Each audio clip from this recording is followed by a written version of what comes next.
ત્યાં સુધી ભોગવાના 84માં પાછું આવે. આ મનુષ્ય દેહથી કોઈ 101 યજ્ઞ કરે તો 33 કરોડ દેવતાના રાજા ઇન્દ્ર.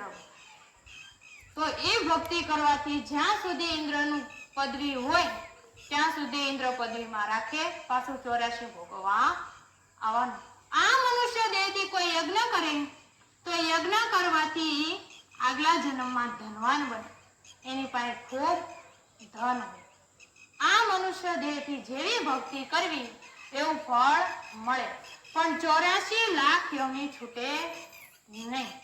પણ કોઈ જો આ મનુષ્ય દેહથી આવતા જતા શ્વાસમાં રામ નામનું સ્મરણ કરે, 20 શબ્દ અંદરના શ્વાસમાં અને 20 શબ્દ બહારના શ્વાસમાં રામ નામનું સ્મરણ કરે તો એનું 84 લાખ યોનીનું દુઃખ મટી જાય.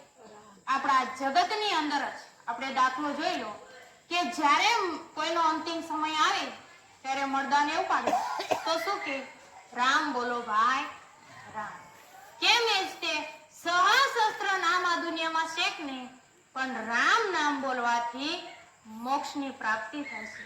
હવે જે અજામેળ છે, આ અજામળે એટલા બધા પાપ કર્યા હતા, એટલા કુકર્મ કર્યા હતા. હવે અજામેળ કોણ હતા? તો બ્રાહ્મણના દીકરા હતા. ને બ્રાહ્મણની વિધિ શું હોય? વેદોની ક્રિયાકરણી કરવી અને એ બધું જ્ઞાન કંઠસ્થ કરવું. પણ એ બધું જ્ઞાન ન કરતા એમને ખરાબથી ખરાબ કર્મ કર્યા. ત્યારે જે એમના ઘરે જમવા એમના પત્ની હતા, એ પત્ની રહ્યા એ ભક્તિવાન. એટલે એમને થયું કે મારા પતિ તો આટલા કર્મી છે, એમને કોઈ દિવસ ભગવાનનું નામ લીધું નથી. તેમના ઘરે જે સાધુ જમવાયા હતા એમને કીધું કે તમારા ઘરે દીકરો આવે તો એનું નામ રામ નારાયણ પાડજો. પછી બેનના ઘરે દીકરો થયો, એનું નામ રામ નારાયણ પાડ્યું. અને જે અજામેળ હતા એ અજામેળનો જ્યારે અંતિમ સમય આવ્યો ત્યારે આ અજામેળના ગળામાં જમે ફાંસો નાખ્યો. કેમ કે કર્મ કુકર્મ કર્યા હતા એટલે એને જમ લેવા આવ્યો. તો એને જ ગળામાં ફાંસો નાખ્યો અને પછી જમનો ડર લાગ્યો. ત્યારે અજામેળ બોલ્યા રામ્યા હાલ, રામ્યા હાલ. એટલું કેતા જ જમે ગળામાંથી ફાંસો મૂકી દીધો, છોડી નાખ્યો અને પાછા યમલોક વયા ગયા. સ્વર્ગમાંથી વિમાન ઉતર્યું અજામેળને લેવા માટે. એવો આ રામ નામમાં પ્રતાપ છે, એવો ભારે ગુણ છે આ રામ નામની અંદર. પણ ક્યારે જ્યારે આપણે લેશું ત્યારે જ, જ્યાં સુધી આપણે જ છીએ, આપણને કોઈ શરીરમાં રોગ થયો હોય, હવે રોગની દવા ન લેવી તો રોગ મટે? એ રોગ મટે નહીં. એમ આપણા જીવની હારે આ બધા મહારોગ લાગેલા છે. 84 લાખ યોનીના અગતિના દુઃખ, જમનો માર, ગર્ભનું દુઃખ, આ બધા દુઃખ લાગ્યા છે. કર્મ, તાપ, આ બધા દુઃખના રોગ લાગ્યા છે. હવે એ રોગ આપણે આ રામ નામ રૂપી ઔષધિ લેશું ત્યારે આપણા બધા રોગ મટી જશે. આ રામ નામ આદિ અનાદિથી છે, આજનું રામ નામ નથી.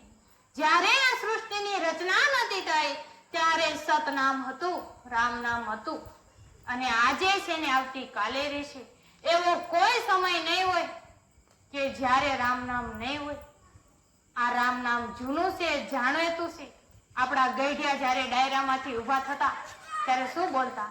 રામ બોલો હવ ડાયરાને મારા રામ રામ કેતા કે નહીં? કોઈ બોન દીકરીને હારે પત્ર કે સમાચાર મોકલવા હોય તો શું કહેતા? એને મારા રામ રામ કહેજો.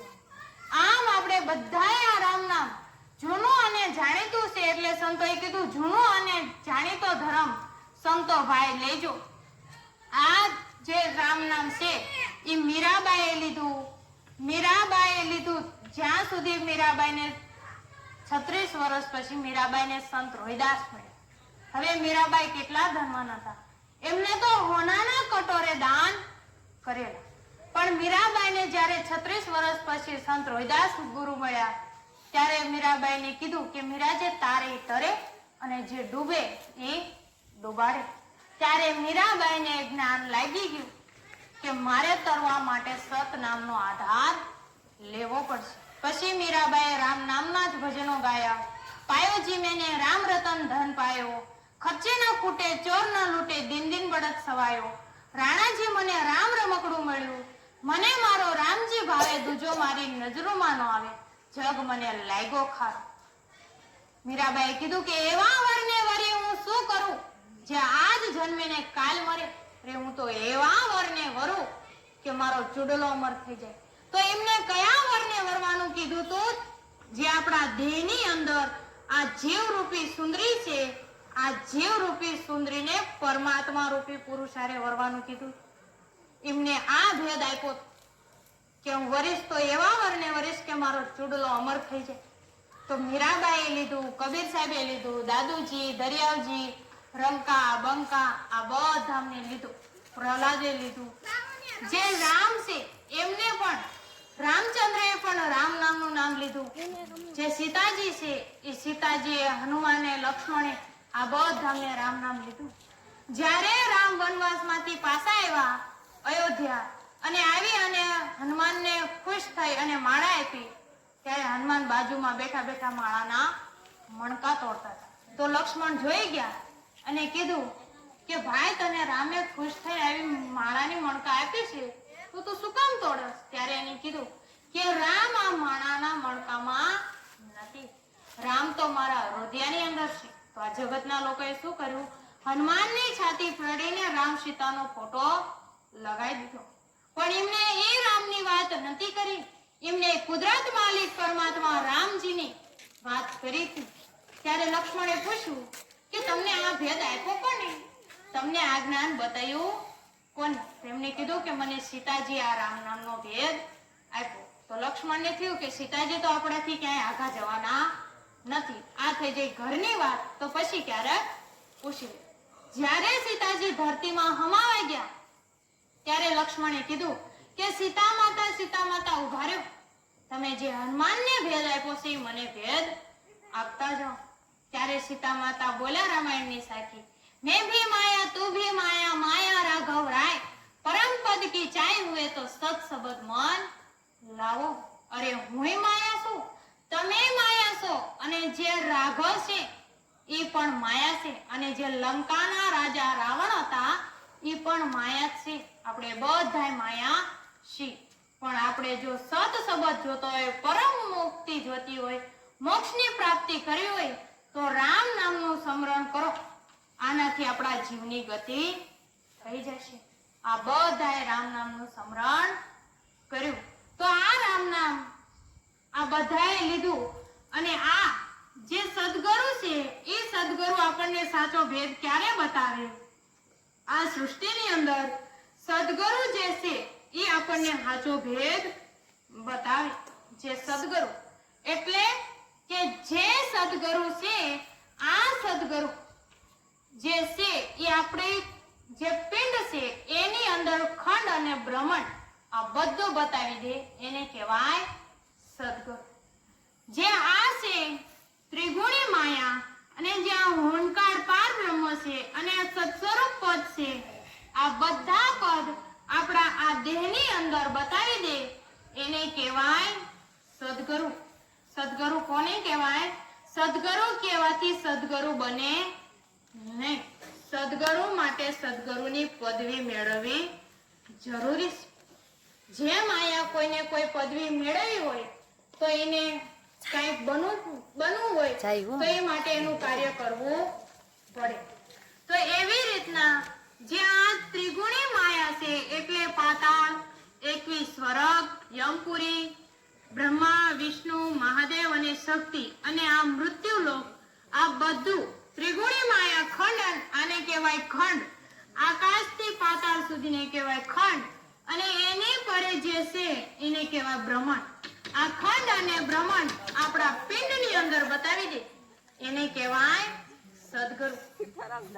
એ સદગુરુ ક્યારે બતાવે? જ્યારે આપણે આવતા જતા શ્વાસમાં રામ નામનું સ્મરણ કરવી, ત્યારે આપણા ઘટની અંદર કુદરત કળા પ્રગટ થાય, અને રામ શબ્દથી આ બધું આપણા ઘટની અંદર દેખાય. જે આપણો જે આ કંઠ કમળ છે, આ કંઠ કમળમાં કુદરત કળા, ને અંશર કુદરત કળા પ્રગટ થાય, અને ને અંશર કુદરત કળા પ્રગટ થવાથી પરમાત્મા આપણી અંદર પુરાવા કમળ છે ત્યાં આપણા જીવનું સ્થાન છે. જે આ સૃષ્ટિ છે એ ક્યાં બતાવી છે? તો આ દેહની અંદર, આ પિંડની અંદર આ ખંડ અને બ્રહ્માંડ બતાવી દીધું છે. તો એ ક્યારે મળે? તો જ્યારે આપણે આવતા જતા શ્વાસમાં રામ નામનું સ્મરણ કરવી. આ કંઠ કમળ છે ત્યાં સરસ્વતીનું સ્થાન છે. ત્યાંથી આગળ આપણો જીવ હાલે મધ્ય કમળમાં, તો ત્યાં મહાદેવ અને પાર્વતીનું સ્થાન છે. ત્યાંથી આગળ આવે નાભી કમળમાં, ત્યાં વિષ્ણુ અને લક્ષ્મીનું સ્થાન છે. ત્યાંથી આગળ આપણો જીવ આવે લિંગ સ્થાનમાં, ત્યાં બ્રહ્માનું સ્થાન છે.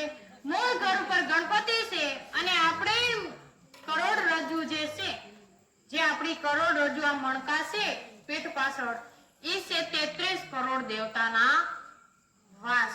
અહીં આપણા મણકા છે ને ત્યાં 33 કરોડ દેવતાઓનો વાસ